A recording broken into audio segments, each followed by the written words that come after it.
You can have many people saved and not transform a city. You can have many people attend church and not transform a city. The nature of salt is it needs to be sprinkled evenly over the whole meal. It's not complicated. Jesus said, you're the salt of the earth. If the salt has lost its flavor, it's good for nothing. It needs to be thrown out. So salt adds flavor. Salt actually enhances the flavor of a meal. We would never take the salt shaker, take the lid off, and pour the entire contents in the corner of the plate. But that's what we do. It's called church.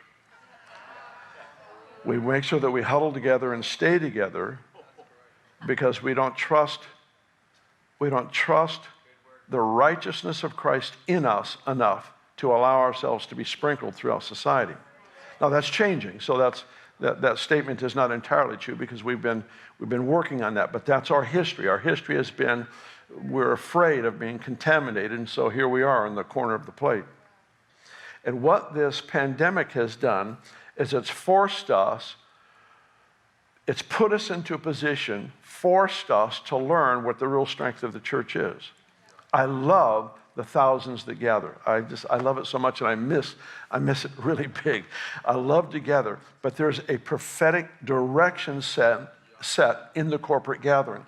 But the strength of the church is the two or three. The strength of the church is in the two or three because that's where he begins to mark a group with presence. Now you might say, well, he's already in me. The Holy Spirit is in me. My body is his temple, and that's true. So two or three gathered together, what's the point? He's already with me by myself. That's true, but every time we gather in his name, now just picture this. I gather with a friend of mine. We both have purposed to co-labor with the Lord to see his purposes accomplished in the earth. We make that agreement. Together, he said he'd come into the midst. So together, we have this covenant.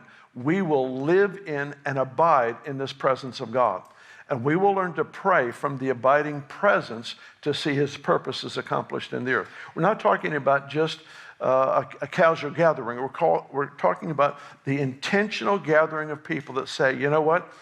He said he'd be here, so I'm going to look for him. And I'm going to look for his heart, and I'm going to pray consistent with his heartbeat because I want to see his purposes accomplished in the earth. You were designed to have every prayer you ever pray answered.